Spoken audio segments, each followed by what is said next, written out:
Buenas noches amigos y hermanos en Cristo. Estamos a puertas de tener un nuevo presidente. Estamos viviendo tiempos difíciles en nuestro país y hemos creído conveniente, junto con mi esposo y pastor, aclarar varias dudas que hay en los creyentes que hemos leído a lo largo de todo este proceso electoral. Este mensaje está dado a esta hora justamente para no generar suspicacias o pretender inducir el voto en favor de uno de los dos candidatos. Dios quita y pone reyes, ese es el tema. Él muda los tiempos y las edades, quita reyes y pone reyes. Daniel 2:21. Voy a realizar unas preguntas a nuestro pastor y él nos va a aclarar muchas dudas. Así que estemos muy atentos a lo que Dios tiene preparados para nosotros en este corto mensaje. Pastor, en estas elecciones tan polémicas, muchos creyentes han citado no pocas veces este pasaje bíblico como una manera de justificar su voto, sea quien salga elegido para gobernar nuestra nación. O sea, como tú dices, este pasaje bíblico de que Dios quita reyes y pone reyes ha sido uno de los versículos más citados en los últimos tiempos por la coyuntura de las elecciones, ¿no? Pero lamentablemente ha sido citado y poco expuesto, o sea, no tan bien explicado, simplemente ha sido citado y declarado. Es un versículo, es un pasaje bíblico mal entendido, muy estirado, muy forzado, y que creo que consciente o inconscientemente expresado para desligarse de la responsabilidad al elegir y de alguna manera echarle la culpa a Dios, ¿no? Si algo pasare. Bueno, total, Dios es el que pone y quita reyes, así que si algo pasa es finalmente culpa de Dios, responsabilidad de Dios, porque la última palabra la tiene Dios. Total, al final es Dios quien puso a ese rey. De alguna manera infieren eso, ¿no? Ahora, el problema es que este pasaje bíblico no solo se saca fuera de contexto, sino que se obvia lo que llamamos la interpretación teológica. Es decir, cuando tú haces una interpretación de un texto bíblico, ese texto bíblico tiene que coincidir o tiene que calzar con el hilo de toda la escritura, desde Génesis hasta Apocalipsis. Y es ahí donde fallan al decir Dios pone y quita reyes para justificar un voto irresponsable. En ese sentido, significa que Dios quita y pone reyes, o mejor dicho, que al decir que Dios quita y pone reyes, ¿daría igual mi voto por algún candidato? No. ¿Por qué? Porque ese versículo, escucha bien, resalta más que todo la soberanía de Dios. Pero ese versículo no nos muestra la causa ni el propósito de Dios al poner uno u otro rey o gobernante. Porque, o sea, ese versículo no nos dice el por qué ni el para qué Dios pone a uno o a otro. Uno bueno respecto a uno malvado, o quizás Dios pone un gobernante malvado respecto a uno bueno. Entonces termino esta pregunta que me hacía Ana Rosa resaltando esto, ¿no? Que ese versículo de Dios pone y quita reyes no nos muestra ni la causa, ni la consecuencia, ni el propósito de por qué Dios pone tal o cual rey, ¿no? Entonces, Dios quita y pone reyes. Sí. Así es. Uh-huh. ¿Quiere decir esto que la expresión Dios quita y pone reyes, pastor, nos debe dejar tranquilos? Sí y no. Sí, porque ese pasaje bíblico muy citado nos dice que Dios tiene el control absolutamente de todo y que estamos en sus manos. Por ese lado sí nos podemos estar tranquilos, pero no, ya que esta expresión no necesariamente nos debe dejar tranquilos. ¿Por qué? O sea, miren, los que presuponen eso, ¿verdad? Cuando tú les preguntas o cuando tú les cuestionas de que el voto debe ser responsable, bien pensado, y te esgrimen esta expresión de Dios quita y pone reyes, de alguna manera ellos presuponen que Dios pondrá un gobernante bueno. Porque como Dios es bueno, tiene que poner un gobernante bueno. Se lo dejan todo a Dios. Así es. O sea, aquí el ser humano no tiene nada que ver. Así es, o sea, pero sobre todo esto, ¿no? O sea, Dios como Dios pone y quita reyes y Dios es bueno, va a poner un rey bueno. De ninguna manera va a poner un rey malo, presupone. ¿Sí? Sí, O sea, eso es lo que pasa.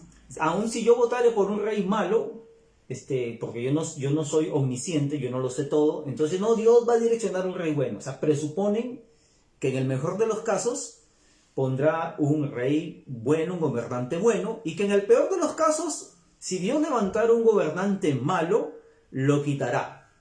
Inmediatamente lo quitará porque ese gobernante malo hará las cosas en contra de la voluntad de Dios, ya que es malo, ¿no?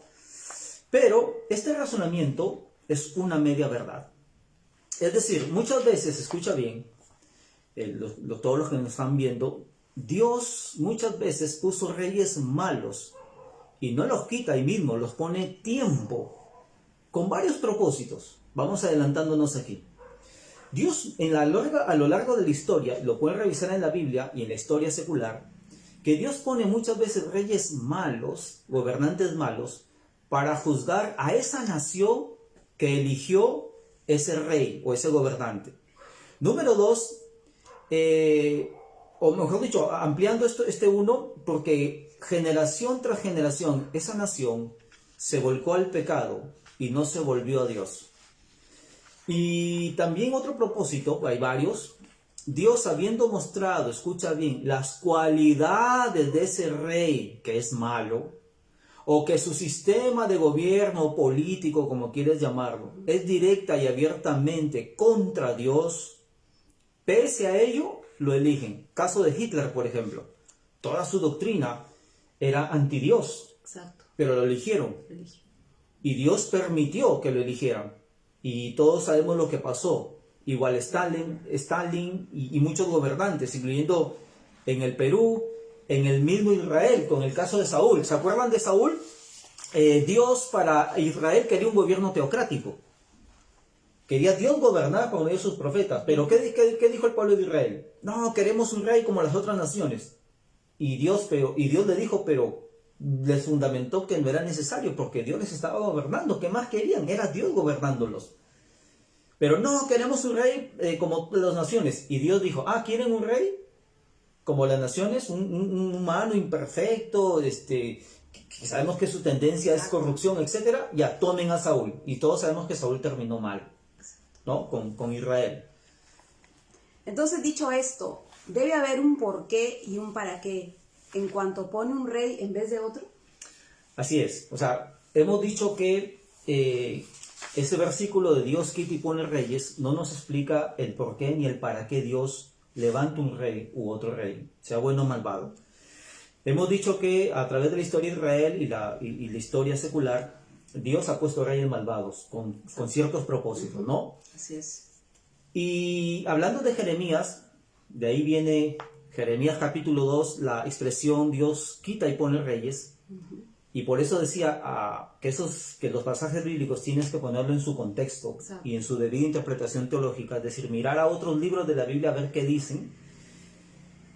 Cuando vemos el escrito de Jeremías y el escrito de Daniel capítulo 2, donde sale esta expresión, y el capítulo 9 del mismo Daniel, nos va a dar una pista del por qué y para qué Dios elige un rey en vez de otro.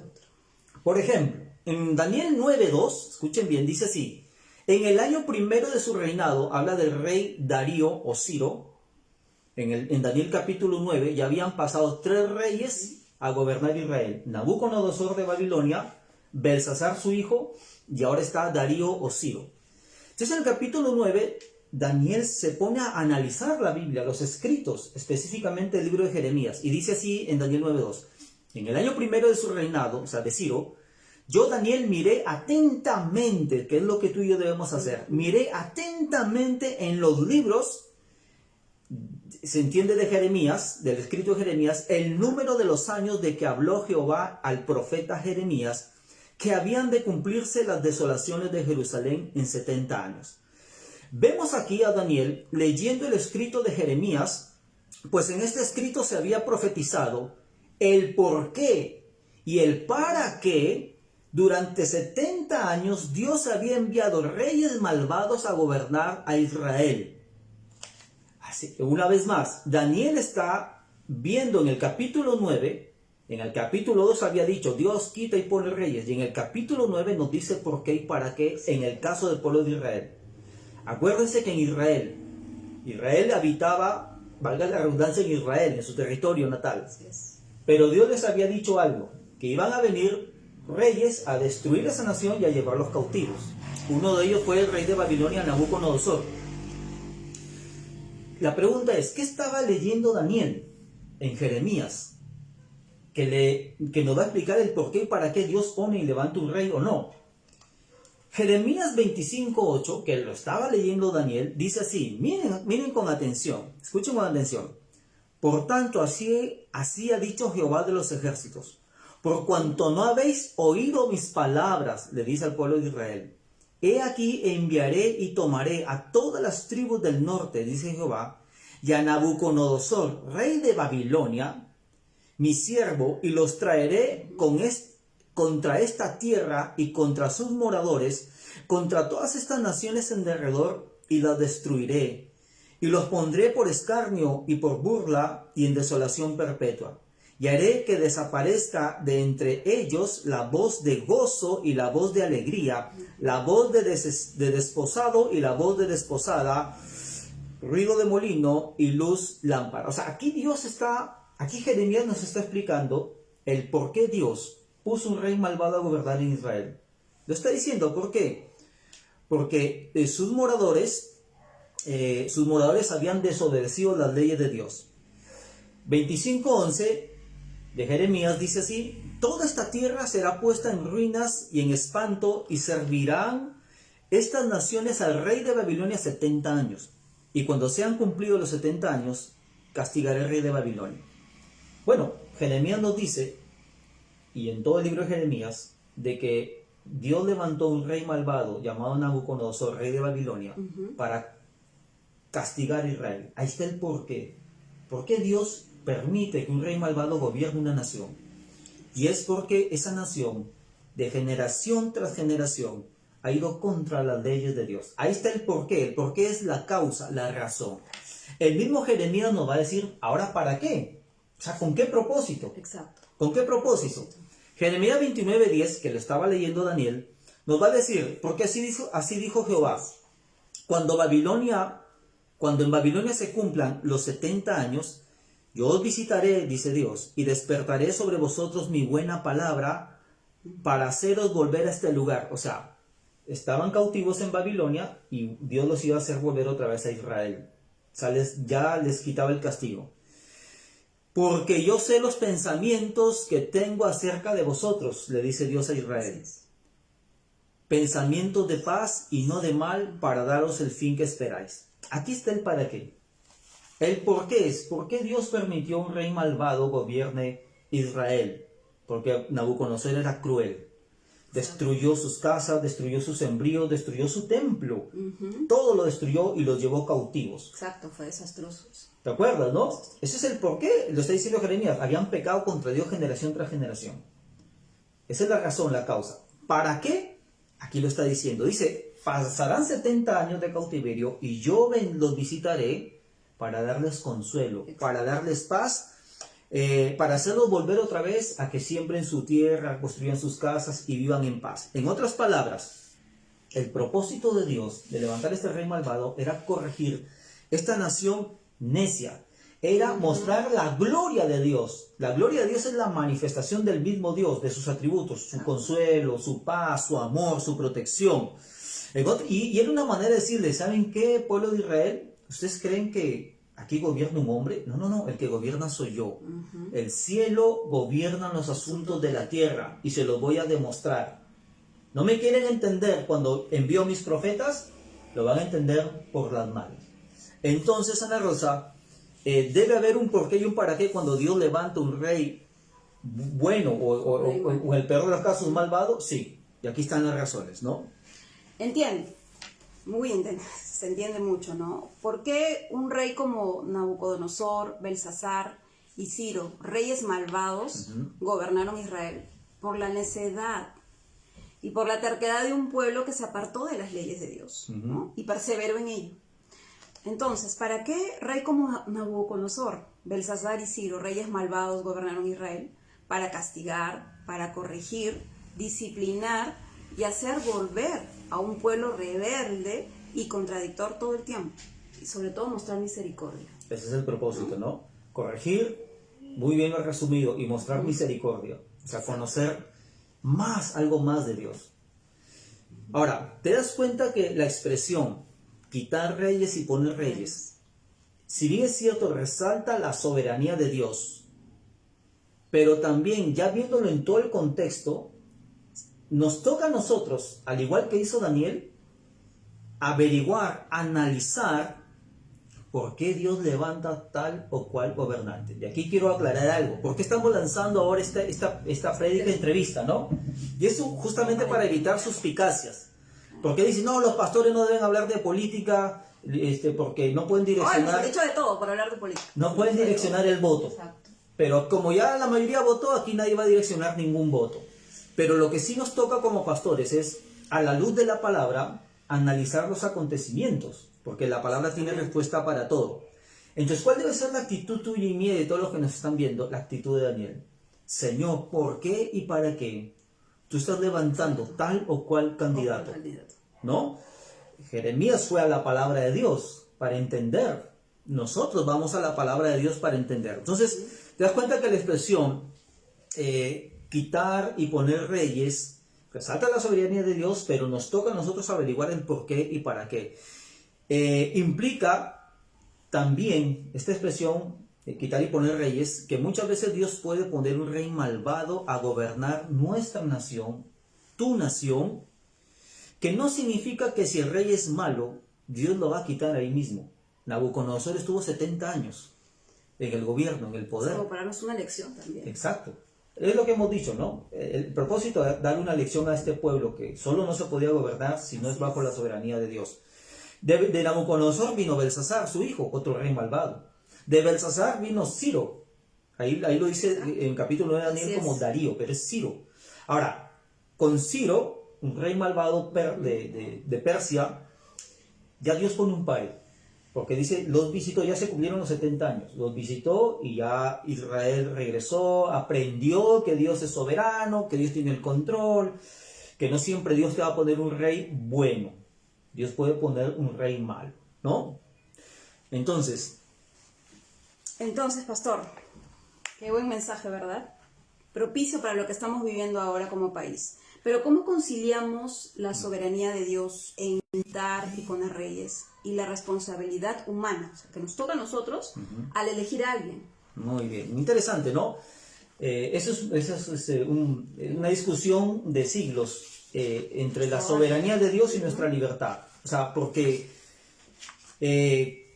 por un lado, Dios quita y pone reyes, pero por otro lado, la Biblia enseña que Dios nos pide cuentas del por qué elegimos uno u otro candidato, o rey, o gobernante. No se trata de que solo nos toca orar, ya Dios pone y Dios quita. No. Solo los creyentes solamente nos toca orar. No es así, pastor. No es así. Por lo que No hemos es estado bíblico. escudriñando la palabra, no es así, hermanos. O sea, eso es una media verdad, porque sí nos toca orar y todo, pero tenemos Es una media verdad. elegir No es todo. con inteligencia, sobre todo cuando Así Dios nos desnuda el candidato y su sistema político y sus intenciones, como es el caso del Perú.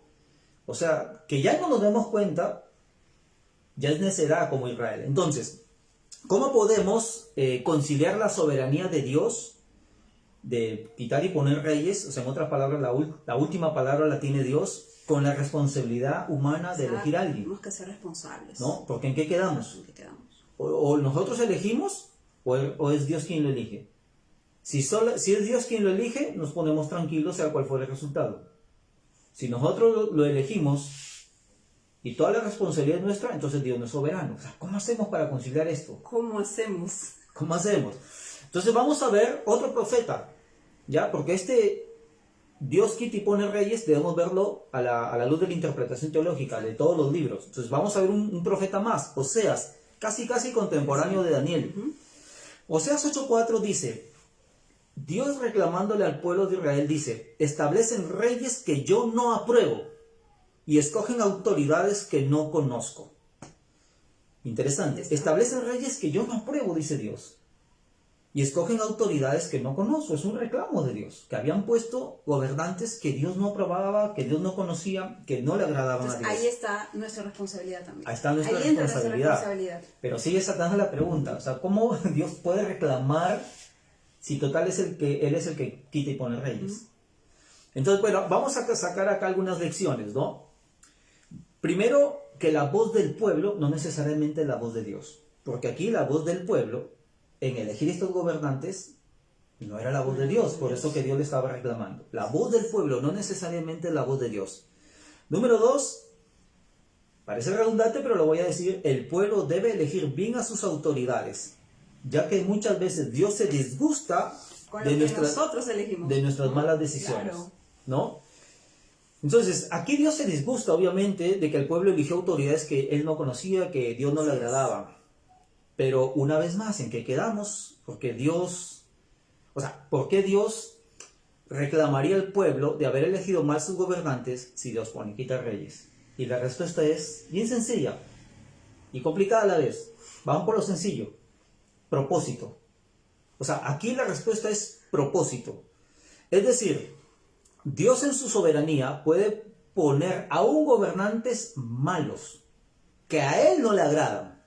Inclusive Dios puede hacer eso. Pero aquí viene el tema, el propósito. ¿Cuál es el propósito? Entonces, al igual que el pueblo de Israel, el propósito es glorificarse Dios. Es decir, decirnos a nosotros, glorificar la gloria de Dios o glorificarse Dios es Dios mostrando sus atributos, poder, santidad, justicia, omnipresencia, omnipotencia, etc.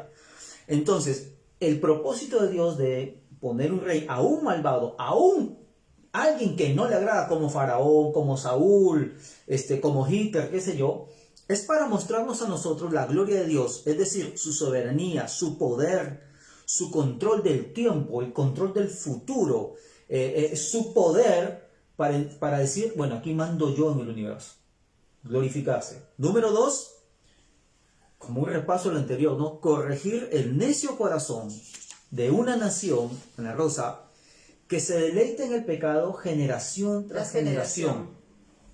Por ejemplo, una vez más, Dios permitió levantar a Saúl en Israel, a Hitler en Alemania, como lo hemos dicho, a Nabucodonosor.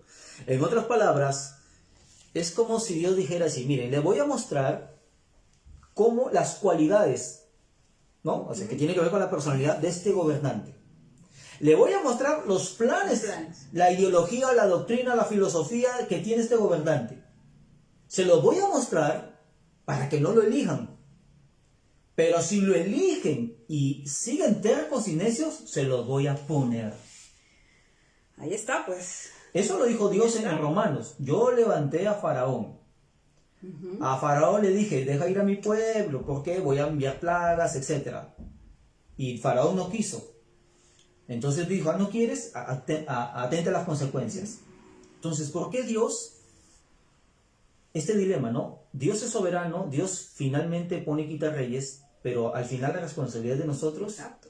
Entonces, ¿qué podemos concluir? Que la última palabra la tiene Dios. ¿De acuerdo? Quien va a ganar aquí en esta nación, Dios es finalmente quien lo va a poner. ¿Está bien? Número 2, pero Dios nos va a reclamar si elegimos mal, sí. Porque Dios ya nos mostró las cualidades, los planes, la ideología, la doctrina de uno y otro. ¿Sí? Entonces, Dios, si nosotros actuamos neciamente, Dios puede poner a alguien que puede llevar a nuestra nación a la destrucción. Y aunque Él lo ha puesto con el permiso de Dios, aunque no le agrada a Dios, lo va a hacer para corregir nuestro necio corazón, nuestra falta de discernimiento, y porque esta nación quizás no se ha doblegado y no se ha humillado y no ha dejado su pecado contra las leyes de Dios. Entonces, eso es más o menos lo que queríamos explicar en este día. No sé si tienes alguna pregunta, alguna acotación más. Hermanos, como hemos escuchado, amigos, nosotros, los peruanos, somos responsables por nuestros gobernantes, por quienes elegimos. No nos dejemos llevar por el odio. Tenemos que leer, tenemos que informarnos. No, dejar el odio a un lado, hermanos. He visto odio, he visto ¿no? Han habido discusiones entre creyentes, especulando por uno, por otro candidato. O sea, no hagamos eso, hermanos. Lo que nos corresponde es, como ha dicho nuestro pastor, Dios nos pone a la persona, nos muestra quién es, y nosotros tenemos que ver a la luz de la palabra si este gobernante es o no conforme al corazón de Dios. Amén, hermanos. Entonces, yo creo que más claro que el agua no podía estar esto. Esperemos lo hayan entendido y se hayan aclarado muchas dudas. Ajá, yo quiero resaltar igual algunos puntos también, en lo posible que queden muy claros. La expresión Dios pone y quita reyes no es para que tú des cualquier voto, no es para que te relajes, al contrario, claro. Es una gran responsabilidad. No quita el que nosotros investiguemos y analicemos por quién y a quién vamos a elegir, porque Dios nos va a pedir cuentas. O sea, el gobernante que se eligió en esta nación, mi oración, mi ruego con toda la iglesia, es que sea un gobernante que por lo menos no traiga destrucción a esta nación, que por lo menos respete todas nuestras libertades, que no salgan a decir públicamente que van a luchar contra la religión, que van a luchar, que uno de los obstáculos para sus planes es la religión, o sea, Dios y sus valores, en otras palabras. Entonces, mi oración es que Dios ponga a alguien, y esto es otro error, disculpa que me extienda un poco, la gente cree que Dios necesariamente tiene que poner un cristiano, un creyente a gobernar, y no necesariamente es así. Así es. O sea, no es un requisito para nosotros, para la cuestión civil, que sea un creyente. Lo ideal es que sea un creyente que tema a Dios, pero no es un requisito indispensable en lo civil que así sea. Ahí sí aplicamos, Dios tiene el control, Dios pone y quita reyes. Pero lo que sí debemos hacer, y ya me acordé de algo que Dios ha puesto ahorita en mi corazón, de ese versículo cuando dice Pablo que Dios quiere que hagamos rogativas, oraciones por todos los que están en eminencia, por todas las autoridades, sean de nuestro agrado o no. ¿Para qué? Propósito, para que vivamos quieta y reposadamente nuestra fe. Eso le dice Pablo a Timoteo, o a Tito, ahorita no me acuerdo. Pero, en último caso, amados hermanos, la Biblia enseña que la iglesia tiene el poder de entrar al reino que gobierna la tierra. Tiene la autoridad y el derecho de entrar delante de Dios para que quien gobierne, Dios le obligue a que no vaya contra nuestra fe y podamos vivir quieta y reposadamente, o sea, en paz en esta nación. Amén. O sea, por último, aunque Dios pusiera un rey malvado, Dios siempre va a poner un Daniel.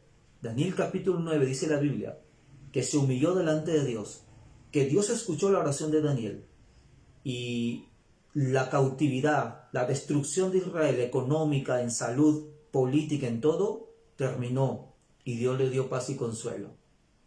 Pero una vez más, no nos exime de responsabilidad. Israel eligió mal, eligió el pecado, eligió gobernantes malvados, casi todo el tiempo. Y Dios le dijo, las consecuencias de esto les van a alcanzar. Les voy a poner reyes que no son de mi agrado, pero lo hago como juicio a su terco y necio corazón. Una vez más, pero aquí estamos los Danieles, aquí estamos los Jeremías, que vamos a clamar a Dios por nuestra nación, para que Dios quite los reyes malos, los gobernantes malos que van a destruir la nación, y ponga a aquellos que van a edificar esta nación. Que Dios lo bendiga. Vamos a orar por nuestra nación. Señor, gracias por estar aquí con nosotros. Tú ya sabes cuáles son los resultados, porque tú has decretado quién va a gobernar esta nación, Señor. Tú lo sabes. Queremos pedirte perdón por elegir a la ligera, por votar a la ligera, por odio, por resentimiento, y no a la luz de tu palabra. Por ignorar estas cosas, Señor, por citar tu palabra, por citarla, y no profundizar en ella, Señor. Señor, enséñanos a discernir, y el discernimiento, Señor, vendrá cuando tu pueblo, Señor, estudie tu palabra y tu pueblo se una a una sola voz y en una sola oración. Señor, oro principalmente por un avivamiento para esta nación. Un avivamiento donde tu iglesia se una y deje todas sus diferencias. Ahí nos escucharás, Señor, cuando primero el que se humille sea tu pueblo.